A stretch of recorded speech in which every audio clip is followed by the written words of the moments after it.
Bonsoir à tous et à toutes et bienvenue à ce live comme Fred avec un thème particulier ce soir puisque c'est la voix et j'aurai le plaisir d'accueillir Julie Liébon, professeure de chant et coach vocal. Alors avant toute chose, pour ceux qui ne me connaissent pas, je suis Frédéric Sourbier, je suis fondateur de Cause Toujours, agence spécialisée donc dans la communication orale. Je suis aussi conférencier professionnel sur le même thème. Et donc, par exemple, j'accompagne les personnes sur leur communication orale, donc tout ce qui est pitch. Également, je suis aussi je participe à la mise en scène de conférences, entre autres. J'accompagne, bien sûr, à tout ce qui est le jargon. Voilà. Sur le jargon en entreprise, c'est un petit peu mon slogan, on va dire. Et je suis aussi comédien puisque j'ai co-créé une pièce de théâtre du Obus Compagnie de théâtre. Aussi, les lives comme Fred sont un format de live qui est relativement court parce qu'en général, ils font maximum 20 à 30 minutes. Mais je vais laisser la parole à Julie Liébon que je vais accueillir et qui me rejoint. Bonsoir Julie. Hello, salut Frédéric. Bonsoir, bonsoir. Donc, Julie Liébon, professeur de chant et coach vocal. Donc, Merci de merci m'accueillir. d'avoir accepté cette invitation en tous les cas. Merci à toi. C'est une Donc, super occasion. Pour moi, c'est une première en live, donc je suis ravie. Tu donc vois. bah, bon, bienvenue à ce live et bon premier live, Julie. Merci. Merci surtout d'avoir accepté cette invitation. Alors, bien sûr, il y avait un thème particulier, il y avait un titre, c'était 3 astuces pour faire de votre voix votre charme personnel. Mhm. Avant de parler de ces astuces, je te propose que nous fassions plus ample connaissance. Et notamment, je vais commencer par une question, en fait. Quel est ton parcours, Julie? Alors, mon parcours, en fait, j'ai commencé à chanter à l'adolescence, tu vois. J'ai fait ensuite des études classiques, vraiment un BTS tourisme, une licence d'histoire de l'art, donc rien à voir à la base. Puis finalement, j'ai commencé à prendre des cours de chant à l'âge de 21 ans. Parce que j'aimais ça quand même. Et puis c'est devenu une passion petit à petit. Et puis j'ai commencé à faire une école de jazz à Montpellier, musique actuelle ensuite à Toulouse. Je te passe les détails, hein, mais voilà. J'ai bossé avec une super prof de chant à Toulouse qui s'appelle Michel Zini, qui est top. Vraiment une chouette dame. Et puis je me suis formée auprès de divers pédagogues au fur et à mesure de mes années d'apprentissage, avec notamment par le biais de l'ARPA, qui est un super organisme régional Mission Voix en Occitanie, avec Emmanuel Trinquès, Benoît Abri de la Bretèque, qui sont des spécialistes vocaux dans la région assez connus. Et récemment, tiens, Jean Sommer, que tu connais aussi, tu sais, Oui. coach vocal à Paris pour la voix parlée, donc c'était absolument génial aussi. Et puis quoi, je fais du développement perso depuis pas mal d'années maintenant et ça m'aide aussi dans mes coachings pour certains paramètres comme la confiance en soi, figure-toi, parce que c'est quelque chose qui rentre vraiment en compte dans le chant et dans la voix, tu te doutes. Et j'ai eu l'honneur aussi depuis 2 ans d'être membre du jury, d'avoir été invitée comme membre de jury par Emmanuel Trinquès, justement, qui est prof de chant à Montpellier et qui m'a invité voilà, à être jury pour passer des diplômes de prof de chant, donc un truc assez sérieux pour reconnu par l'État, Bac+3, donc c'est un honneur et c'est une super expérience aussi que je vais retenter d'ailleurs à la rentrée, donc je suis ravie. Voilà, et puis depuis 12 ans en fait j'enseigne à Muret et Toulouse en tant que prof de chant et coach vocal, comme tu sais, et puis à la fois pour la voix chantée que parler. Je fais des cours particuliers, des cours collectifs, et puis des stages dont on parlera tout à l'heure peut-être, qui s'appellent Estime de voix à Toulouse et Bouge ta voix, Oui. que j'ai créé depuis 2 ans. Et voilà, j'accompagne des personnes de tout horizon, voilà, pour améliorer, pour donner vie, on va dire, à leur plein potentiel. Voilà, c'est... Donner vie à leur plein potentiel. ouais, Super. Donc, c'est accessible à tous. ouais. L'utilisation de la voix est accessible à tous. Ouais, ça Enfin, va des enfants aux ados et aux adultes en fait, hein. Ça touche d'accord. plein de gens. Ouais. Alors, qu'est-ce qui te pousse, même si tu as déjà commencé à répondre à cette question, qu'est-ce qui te pousse aujourd'hui à faire ça?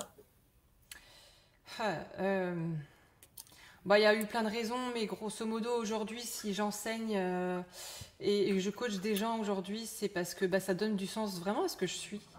Ça me permet de m'épanouir parce que je donne de la joie, je donne plus de confort, tu vois. Plus de confiance aussi, beaucoup, souvent. Il a envie de se dépasser. Et bah, quelque part, c'est un métier formidable. Je m'ennuie jamais parce que chaque personne est très différente. Chaque personne a un bagage différent. Et en faisant ce métier, en fait, je me nourris profondément parce que c'est un cadeau, en vrai. J'apporte des choses géniales. Je me rends compte des fois aux gens. Et il y a des fois, j'ai des retours, mais tellement waouh, que je me dis que je fais vraiment un des plus beaux métiers du monde parce que bah, j'apporte de la confiance, en fait, et du bonheur. Donc, c'est génial. Voilà. Pourquoi je fais ça? En tout cas, quand tu en parles, on sent que ça résonne en toi. Ouais, ouais, ouais, Bon, non, c'est un plus de métier vraiment conf. par passion. Je fais avec cœur. C'est pas un métier par défaut parce que, tu sais, il y a pas mal de profs, souvent, je remarque, qui font ça un peu parce que, bah voilà, ils ont pas réussi sur scène peut-être et du coup, mais non, c'est vraiment un métier de passion, la pédagogie pour moi, ouais. Mhm. Ouais. D'accord. Donc, Mm. pédagogie, mais c'est vrai que quand on fait les choses avec cœur, j'en suis convaincu, on est bon dans ce qu'on fait en général. Enfin, C'est vrai. j'ose espérer en tout cas. Alors, la question suivante, c'est qu'est-ce que la voix pour toi? Parce que bon, pour moi, c'est un Ça, outil, grande question. Ouais.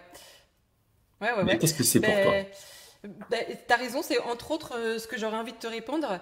Mais avant tout, je dirais que c'est déjà notre personnalité, tu vois. C'est notre marque, si je puis dire. C'est notre charme dont on va parler tout à l'heure, justement. C'est une empreinte personnelle.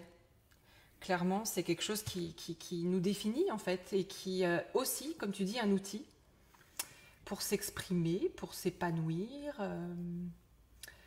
pour communiquer avant tout. Mhm. Et puis pour moi, bah, évidemment, pour chanter, et bah, en fait pour vibrer, quoi, du coup, pour créer. Voilà ce que ça serait. C'est large, en fait, hein. Ça représente beaucoup de choses, en vrai, une voix. Ouais. Mm. S'épanouir, communiquer et bien sûr charmer parce que si on va en parler, Ouais, on faites de peut votre séduire. voix Mm, votre charme personnel. mm, mm. Alors, comment, on va rentrer vraiment dans le pratico-pratique, là, comment la voix peut nous aider à prendre la parole, aussi bien dans un contexte personnel qu'au quotidien, que dans un Mhm. contexte professionnel. Comment cette voix peut nous aider? Alors ça, c'est une sacrée question, Fred, parce que c'est pas évident de répondre à ça, en fait, de manière très rapide comme ça, mais je trouve que, tu vois, la voix, pardon, ça passe par l'affirmation et l'expression de soi, tu vois. Et de la même manière, en gros, que les émotions sont le mouvement de la vie, le mouvement vers l'extérieur, toi, j'ai envie de dire que la voix, c'est aussi un mouvement et une expression de ces émotions, de nos pensées même. Euh, et au final, la voix, bah, c'est oser prendre sa place. Tu ne diras pas le contraire, je pense. C'est oser porter sa voix. Et c'est pour ça que c'est toujours utile de la travailler, autant pour la voix chantée que parler, hein, d'ailleurs, selon ce qu'on a besoin de faire.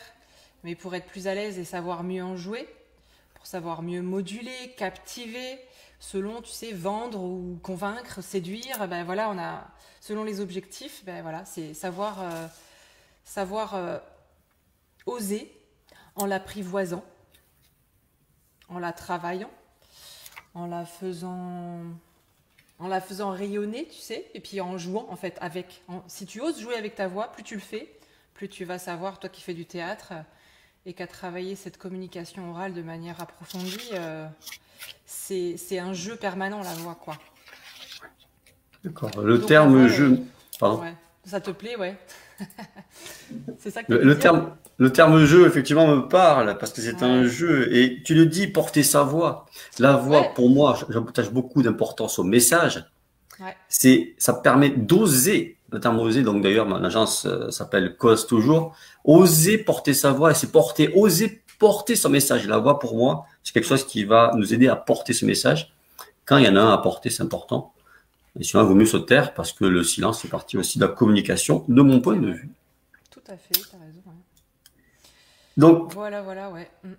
alors, la question suivante que j'ai à te poser, Julie, c'est, alors, je pense aux personnes qui nous regardent et qui ont, par exemple, qui se disent, j'ai une petite voix, une toute petite voix, on m'entend pas, une voix nasillarde, une voix trop aiguë. Est-ce que je suis condamné Mm. à garder cette voix et peut-être même, j'ose pas parler et donc je me tais. Donc, suis-je condamné à me taire à vie? Ce serait dommage. Mais tu sais que c'est une question super récurrente, ça. Il y a énormément de gens qui pensent avoir une petite voix et c'est malheureusement tellement fréquent que c'en est déplorable parce que évidemment que non, ça n'est pas du tout irrémédiable, heureusement. Il y a justement pour ça des coachs vocaux ou des profs de chant pour nous aider. Une petite voix, avoir cette sensation-là, en tout cas, c'est juste une mauvaise utilisation de son souffle, de ses résonateurs et de son soutien abdominal et donc et diaphragmatique. Donc en fait, si tu sais pas utiliser tout ça, évidemment, tu as peut-être la voix qui reste entre guillemets coincée ou qui reste petite, mais c'est pas du tout une fatalité, ça s'apprend. Il y a des gens, c'est naturel de porter leur voix. Quand tu écoutes certaines personnes, tu vois, waouh, il a la voix qui sort bien, lui, c'est clair que ça marche. Et puis t'as d'autres, c'est juste que voilà, ça a été bloqué dans l'enfance par certaines réflexions peut-être. Enfin bref, je m'étale pas, mais oui, c'est pas du tout irrémédiable. Et la voix trop aiguë, c'est pareil. C'est juste une méconnaissance souvent de ces hauteurs de voix. Figure-toi qu'il y a beaucoup de gens qui parlent trop grave ou trop aigu par rapport à leur tessiture d'origine, enfin naturelle, et ça se corrige aussi avec un coach vocal très très bien. La voix nasillarde aussi, ça dépend. Ça peut être compliqué, parce que c'est le cas de quelques personnes. Ça dépend des raisons en fait. Je m'étale pas non plus, mais le mieux c'est de consulter un spécialiste vocal parce que ça peut s'agir parfois, soit, et ça c'est pas trop grave, d'une correction à mettre au niveau du fond de la bouche parce que des fois il y a une sorte il y a le voile du palais qui s'affaisse un peu ou qui est un peu feignant et qui prend trop de place entre guillemets, qui s'ouvre pas assez et donc le son va dans le nez à la place d'aller dans la bouche. Ça peut se corriger aussi avec des petits exercices, mais ça peut aller plus loin, ça peut être plus compliqué que ça. D'accord. Voilà, après c'est pas non plus irrémédiable. D'accord. Et Mais puis j'ai figure-toi noté. que tu sais, la voix nasillarde c'est pas si nul que ça. Ouais. Des fois, ça peut être utile. Voilà. D'accord. Dans quel cas, par exemple, si ça te vient, c'est un exemple? Figure-toi que de plus en plus c'est utilisé la voix nasillarde à petite ou plus ou moins grande dose, mais pour certains styles musicaux, on appelle ça le twang. C'est une technique technique vocale qui permet de chercher un son plus timbré, plus clair dans les aigus, plus puissant. D'accord. C'est D'accord. vraiment très utile. Ah oui, là, effectivement. Ok. Ouais. Alors justement, j'ai noté l'importance de la respiration et du souffle. Mhm. C'est vrai qu'on oublie trop souvent de respirer en fait. Est-ce qu'on respire correctement de ton point de vue au quotidien, lorsqu'on s'exprime? Pas toujours, non, parce que il y a pas mal de gens qui bloquent leur souffle, qui se mettent des fois même en apnée. Figure-toi, il y en a même qui me le disent d'eux-mêmes, ils s'en rendent compte. Et il y a aussi pas mal de gens qui ne mettent pas assez d'air dans leur voix. Et du coup, c'est entre autres pourquoi d'ailleurs il y a des petites voix, ou parce que ça coince la voix aussi, autant dans les graves que dans les médiums que dans les aigus. Oui. Et ça esquinte la voix même d'ailleurs. Pas D'accord. mal de pathologies vocales qui est... Mais c'est très facile aussi à corriger, enfin très facile, Ouais. ça prend quelques semaines en fait. Ouais. Donc, par exemple, se faire accompagner par un coach vocal, ça aide vraiment les personnes qui sont vraiment en difficulté. Donc, ça peut vraiment être quelque chose Ah qui a oui. débloqué ce côté Ah oui, oui, clairement, ouais. bridé. D'accord. Merci. Alors, une autre question, c'est comment on peut faire justement pour protéger sa voix, pour la porter et pour la Ouais, protéger. C'est- très bonne question. Si, ça c'est, il y a, je dirais, plusieurs choses. Déjà, c'est savoir s'échauffer la Oui. voix. Ça peut aider en fait. Ça va être un bon point selon ce qu'on fait, hein, mais si tu parles ou que tu chantes en public, avec un minimum de gens en tout cas, ça nécessite une voix bien réveillée quand même, parce que d'une, tu seras plus performant, et puis de deux, tu seras plus confiant. Quand on a une voix réveillée, on a davantage tendance à se sentir en sécurité, parce qu'on sait qu'elle est bien là, tu vois, elle est solide, elle est bien présente. Et puis, il y a aussi une chose à savoir par rapport à l'échauffement, c'est que ça se fait toujours en progression. Jamais on y va fort, quoi. Au contraire, un bon échauffement, c'est d'abord doux, puis après de plus en plus fort ou de plus en plus ouvert, tu vois, ça s'apprend. Voilà. Et puis après, c'est savoir utiliser une bonne respiration basse, utiliser les bons muscles du bas justement Pour bien porter sa voix, c'est utile. Et pour la protéger, évidemment aussi. Et puis, s'entraîner à relâcher les tensions, parce qu'il y en a souvent, souvent, souvent, des tensions chez tous les gens, chez tout le monde. C'est surtout pour la voix chantée, évidemment, mais la voix parlée et portée, oui, ça arrive très fréquemment. Donc ça, quand on a une voix qui fatigue, tu vois, Oui. ou au fur et à mesure de nos présentations, des fois, ça arrive qu'on ait la voix qui flanche un peu ou qui ait du mal à tenir, bah, c'est qu'il y a des tensions, quoi. C'est un très, très bon indicateur et souvent, on le sent quand c'est trop tard. Mhm. On sent que c'est déjà que le mal est fait en fait. Donc bah, si on peut y remédier avec quelques petites astuces, bah, c'est bon à prendre quoi. Ouais. Voilà. Alors justement, dans les astuces, tu te parlais de respiration en bas. C'est la respiration ventrale, tu veux dire, enfin, ce qu'on appelle abdominale, c'est Oui. ça? Ouais, ouais, ouais. Ouais, bah, ça se pratique très facilement. En fait, il y en a plein qui savent déjà le faire d'ailleurs par le yoga, la sophro, Oui. la méditation, tout plein de choses comme ça. En fait, on sait tous respirer comme ça même d'ailleurs. La nuit, on respire tous comme ça Ouais. quand on est détendu, allongé là. Mais debout ou assis, on sait très bien le faire, c'est juste qu'il faut l'activer de manière consciente. Et c'est une respiration active, la respiration pour la voix. C'est l'inverse de la respiration de la journée. Je ne rentre pas dans les détails, mais ça s'apprend aussi. Voilà. D'accord. Bon. Mm. Merci, Julie. Alors justement, on vient à cet outil qui est un outil de charme. Euh, Mm. c'est le moment de nous partager tes 3 astuces pour faire Ouais. justement de notre voix notre Mm, mm. charme personnel. Julie. Alors, bah, effectivement, j'ai pensé à 3 trucs qui pourraient être intéressants pour la plupart des gens, pour voir même tout le monde. C'est déjà une chose qu'on ne pense pas spécialement à faire en général, c'est définir son charme personnel. Euh, on a chacun un charme personnel, on peut l'appeler différemment, hein, tu vois, mais il y en a pour qui ça va être plutôt une autorité naturelle, il y en a ça va être une voix puissante, il y en a ça va être quelque chose de féminin, d'être dans la féminité, tu vois, pour les nanas.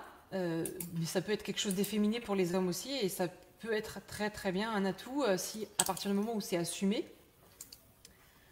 Je sais pas, ça pourrait être la spontanéité, la douceur, voilà, enfin un côté drôle, décalé, des gens qui, je sais pas, qu'est-ce qu'il peut y avoir, des gens qui sont rayonnants, tu vois.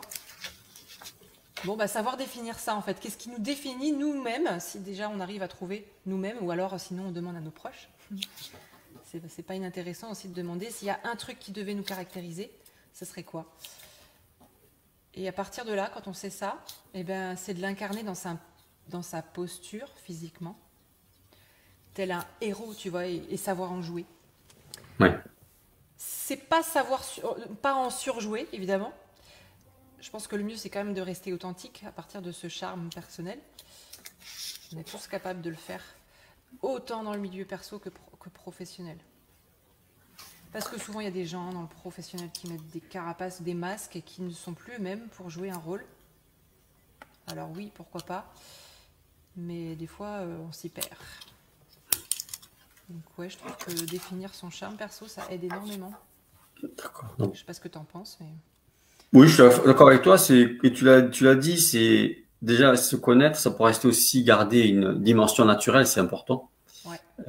Et ne pas jouer, ne pas adopter quelque chose, un masque, comme tu disais, ce qui met en lumière, ben, soi-même. Et, et, et accentuer, je suis d'accord avec toi sur le fait accentuer sans non plus caricaturer ou mais ce point, ce charme. Et j'ai beaucoup aimé ce que tu as dit, le truc pour connaître justement ce qui est notre champ personnel, mais qu'est-ce qui nous définit le plus en un mot auprès de son entourage? Poser cette question auprès de son entourage ou au-delà, des amis et autres. Ouais. Et ça va nous aider. Donc, en un mot, qu'est-ce qui nous définit? Qu'est-ce qui définit notre charme, on peut dire aussi? Est-ce qu'on peut poser cette question? Qu'est-ce qui, selon toi, C'est définit ça. mon charme personnel? Ouais. Ouais, en donnant des exemples éventuellement. Ça aide en fait. Et en plus, c'est rigolo dans la discussion à faire entre potes, si c'est des bons amis ou dans la famille. C'est intéressant à faire pour tout le monde autour de la table. Et puis, bah, ça permet de savoir mieux se connaître et du coup de pouvoir se présenter avec encore plus d'authenticité et d'assurance. Ouais. Voilà. Mhm. Ouais. Et alors, Oh, la deuxième oui, astuce, oui, c'est un exercice vraiment pratique qu'on va pouvoir faire en même temps ensemble là. C'est de trouver de la résonance intérieure avant même de la trouver à l'extérieur. Parce que figure-toi que très souvent, on veut, comme on disait tout à l'heure, porter sa voix et on veut faire fort, on veut impressionner, on veut gagner en autorité, etc. Et au final, en fait, on empêche sa voix de rayonner vraiment comme il faut parce qu'on oublie de la faire résonner intérieurement, de la faire vibrer et d'enrichir sa voix dans ses graves ou dans ses médiums. Donc on va faire un petit exercice tout bête à partir d'un bourdon sur un son bouche fermée, qui est bon pour tout le monde, autant pour la voix parlée que chantée d'ailleurs, et qui permet de trouver plus de résonance dans ses graves. Donc on va poser notre main là, sur la poitrine, et on va chanter des notes un peu au pif, tu vois, si tu veux le faire en même temps que moi, ça sera rigolo, on pourra le faire, du coup, pour que les autres osent le faire, faites-le avec nous en même temps, n'hésitez pas, hein, parce que c'est vraiment intéressant à tester. Les vibrations, on en a partout en fait, ça passe par les os, et si on les sent bien dans la poitrine, ça aide pas mal. Donc on va faire par exemple, on imagine qu'on a un bourdon dans la bouche, moi j'adore ce truc. T'imagines, tu as un bourdon qui passe un peu en haut, en bas, au fond, et il veut s'amuser à sortir. Voilà. Donc il va voyager et ça va créer des espaces de résonance différents dans ta bouche. Ça va te faire vibrer si tu le fais doucement, pas trop fort. Tu vois par exemple, je sais pas si tu m'entends bien, j'espère que ça marche d'en Oui, faire. Ouais, nous t'entendons très bien. ok, très bien. Et donc tu t'amuses en prenant ton souffle quand tu en as besoin évidemment. À chercher les résonances, à chercher à faire vibrer agréablement, tu vois, en Oui. sentant le bourdonnant te remplir. Donc on va Ça me essayer. fait, ouais, Vas-y, dis-moi. ça fait penser au SOAM, ou le son primaire Ouais, un peu comme un mantra, c'est ça. Exactement. Ce type de son, c'est bien ça? C'est exactement ça. Tu fais D'accord. un bourdon intérieur vraiment et tu cherches des graves agréables. T'écrases pas ta voix, quoi. C'est pas tu vois le truc qui est complètement écrasé, trop grave. Mhm. Parce que des fois, hein, quand on va aller chercher un de ces graves, on va chercher trop bas. Alors que Mhm. peut-être en mettant un chouïa plus haut, faut pas chercher à recopier l'autre, faut vraiment chercher dans sa propre voix, là où c'est le plus confortable. Ouais. Voilà. Donc on va s'amuser un petit coup à faire. Et tu t'imagines que tu te fais vibrer en 3D un peu partout, là, devant, derrière, là, dans le dos, tu vois.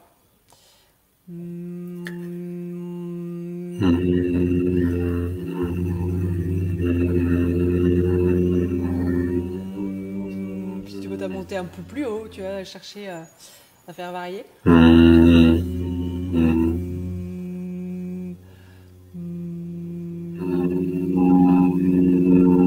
Puis tu peux poser les mains où tu en as envie.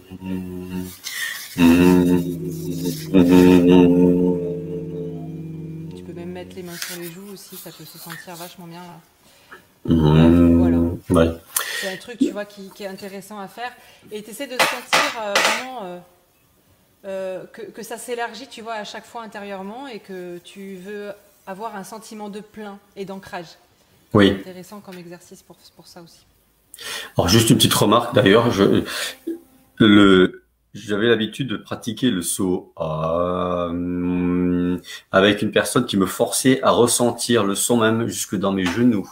Oh, ouais, alors c'est chaud ça, dans les genoux quand C'est même. chaud. C'est J'y loin suis là. jamais arrivé. Je suis descendu assez bas, mais jamais à ce niveau-là. Ah ouais, Et a en priori, fait, il faut avoir une voix plus ou moins grave. Ça s'appelle la psychophonie, ça, l'étude du son, des vibrations, pardon, dans le corps. oui. On en a fait différents trucs, notamment le chant prénatal. On fait accoucher les femmes grâce au son et vibratoire. Et ben écoute, oui, les femmes, à ce qui paraît, arrivent à faire vibrer leur voix, à sentir leur vibration, pardon, jusque dans le bassin. Et les hommes, ça peut arriver jusqu'aux pieds. Mais ça, il faut vraiment avoir une voix, à mon avis, extrêmement basse. Oui. Voilà, donc sentir jusque dans les genoux, vas-y, hein, c'est déjà balèze. D'accord. Voilà, ouais. Merci pour cet exercice très pratique. Et le Alors troisième, alors? eh oui, la Oui. troisième astuce, c'est alors ça c'est un truc super intéressant qui vraiment très intéressant à la fois pour la voix parlée que chanter, c'est savoir jouer sur les différents paramètres du son. Moi j'en énumère 4 et selon les coachs vocaux, ça un peu différent, c'est présenté de différentes manières, mais il y a plein de choses hein, qui rentrent en compte évidemment, mais j'énumère ça en 4 paramètres. C'est déjà le rythme et le débit. Alors, le rythme, c'est la vitesse de ton flot de parole. Évidemment, si tu parles lentement, au bout d'un moment, si tu parles tout le temps comme ça, tu vas endormir tout le monde, tu vois, les gens, ils vont te perdre, quoi. Si tu parles trop vite, évidemment, ça va être oppressant. Au bout d'un moment, tu vas avoir envie de dire à la personne, oh, calmos, tu respires un coup. Et ça va être difficile, quoi, pour l'écoute, enfin, les gens qui t'écoutent. Donc, la vitesse de ton flot de parole, c'est super important. Ça va donner vraiment aussi de l'appui dans ta parole. Et ça implique les pauses et les silences, comme dont tu parlais tout à l'heure, justement. C'est super important parce que ça fait respirer ce qu'on raconte.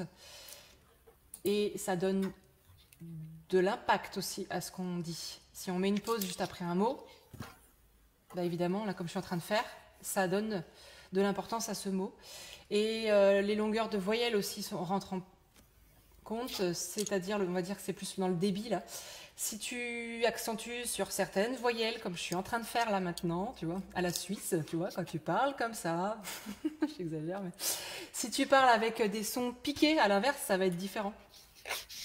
Ça va mettre de l'appui à certains sons qui vont du coup être mis en valeur, comme je suis en train de faire, là, tu vois. Et ça va surtout mettre de la modulation dans ton parler. Donc ça, c'est un truc qui est intéressant à s'entraîner quand tu prends un texte, n'importe lequel, hein, ça peut être une poésie, une chanson, ce que tu veux, une prose, et tu t'amuses à travailler ça. Et c'est super, super chouette pour donner du corps à ta voix et de la modulation. Donc ça, c'est le premier paramètre. Le deuxième, j'irai plus vite après, c'est les hauteurs de voix, donc les graves et les aigus. Tu es d'accord que si tu parles avec... je sais pas, j'avais pris un texte au cas où. Je te fais un exemple très rapide. C'est génial, en plus c'est très approprié. Voici ma voix. On l'écoute derrière les portes, les murailles. Elle ne parle que pour les sourds. Voici ma voix. Comme le bruit de la mer dans les perles. Bon, etc. Ça pourrait continuer. Mais tu vois, je varie dans les modulations, dans les hauteurs. Je pourrais exagérer beaucoup plus. Hein. Ma voix pour chaque grain de sable. Pour tous les doigts de la main. Tu vois, je m'amuse, je varie. Bon, bah ça donne énormément de modulation, évidemment. Et puis après, le troisième paramètre du son, c'est les volumes. Si tu parles ou tu chantes avec différents volumes, ça va évidemment mettre des nuances. Et c'est ça qui fait souvent mettre les poils quand on chante. Ou c'est aussi ce qui fait que les gens vont être beaucoup plus à l'écoute de ce que tu dis. Si d'un coup tu te mets à chuchoter comme ça, là, ou à parler beaucoup plus doucement, le mec il va être beaucoup plus à l'écoute. Et à l'inverse, si d'un coup tu mets plus de volume, là tout de suite, waouh, attends, qu'est-ce qui se passe? Oui, qu'est-ce qu'il est en train de dire, quoi? Tu vois, ça va ponctuer en fait ta prise de parole. Et le dernier, c'est le timbre de voix. C'est un truc moins évident souvent qui parle moins aux gens, mais c'est en fait le timbre de voix, c'est la couleur que tu vas donner à ta voix. C'est pour te donner des exemples. Si tu parles avec une voix plus sombre, avec un peu plus de timbre au fond de bouche, tu vois, comme je suis en train de faire là, ou alors avec un timbre plus clair, dans quelque chose qui est plus dans l'avant de la bouche, plus en projection, tu vois, ça se travaille, hein, ça, mais ça va donner un timbre plus différent, plus timbré, plus... Oh, voilà, je m'étale pas, mais tu peux jouer sur une voix plus chaleureuse, plus suave, tu vois, par exemple, avec une voix plus dans les graves, avec un timbre du coup plus séduisant, si c'était les femmes et pour les hommes aussi. Et puis les femmes, elles vont peut-être parler plus dans l'aigu dans certains cas de figure, tu vois, mais bref, avec un timbre plus ou moins différent, ça varie énormément. Pour donner un exemple concret de timbre de voix, parce que souvent ça parle plus aux gens, c'est par exemple la voix du Père Noël. Tu vois, si je fais ho ho ho, ça va être un timbre très très profond, très gros, très élargi évidemment. On va pas jouer sur un timbre aussi exagéré en général, mais c'est pour exagérer dans le sens où si je fais une voix de sorcière comme ça, un petit peu dans le nez, là, tout de suite ça va être différent aussi, tu vois. Et ça va donner de la couleur à notre voix. Donc là, si je te fais un exemple, allez, je reprends mon texte de tout à l'heure. Voici ma voix. On l'écoute derrière les portes, les murailles. Elle ne parle que pour les sourds. Voici ma voix. Comme le bruit de la mer dans les perles. Tu vois, je joue sur mon timbre là en fait. J'exagère complètement, hein. Je fais un peu au pif là, mais tu vois ce que je veux dire? Oui. Voilà. Donc voilà ce que c'est le timbre de voix. Voilà. Les 4 paramètres du son, tu vois, c'est le rythme, grosso modo, les hauteurs, le volume et le timbre. Et quand on s'amuse à jouer là-dessus, en fait, ça donne énormément de modulation dans sa voix et c'est top quand on sait jouer de ça, quoi.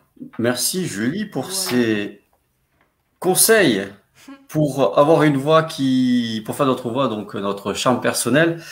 Euh, alors pour le silence, tu en as parlé, c'est toujours bien. J'apprécie toujours quand les personnes me parlent du silence parce que on oublie Ouais, trop souvent que le silence est aussi très important de la communication. ouais, Et, je suis et d'accord. alors c'est juste, j'apporte ma petite remarque, mon petit ajout, je dirais, modeste, mais voilà, pensez au silence, pensez à faire des silences Mhm. lorsque vous vous exprimez. Et comme disait Julie très pertinemment, ben, ça permet d'appuyer les mots. Les plus grands discours, alors je vous invite à revoir par exemple celui de Martin Luther King avec le passage où I have a dream utilise beaucoup les silences. C'est clair, ouais. Ça permet aussi d'apporter de l'émotion et puis de faire passer des messages forts. Et le silence, on en a peur dans notre civilisation. C'est très civilisation occidentale. C'est très marqué dans notre civilisation. C'est beaucoup moins dans notre civilisation. Mais le silence, il va être apprécié par vos interlocuteurs aussi. Ça va permettre de respirer et ça leur Ouais, permet aussi d'assimiler l'information que vous leur transmettez. tout à fait. Donc, c'était juste un point Tu vois, quand important. je parle de ça en musique, en fait, pour faire le parallèle avec la musique, le silence, les pauses, en fait, elles sont aussi importantes que les notes. Elles sont écrites d'ailleurs sur les partitions. Ouais. Et c'est quelque chose qui est aussi important que la note, parce que s'il n'y a pas de silence, bah, il n'y a que des notes en permanence et on respire plus, quoi. Hmm. C'est un charabia de notes qui s'entrechoquent les unes contre les autres et il y a plus de musicalité. Et dans la parole, bah, finalement, c'est exactement pareil, quoi. Merci, j'aime beaucoup effectivement l'allégorie de la musique et de. Yes. Merci Julie. Alors Julie, Avec plaisir. on va bientôt se quitter.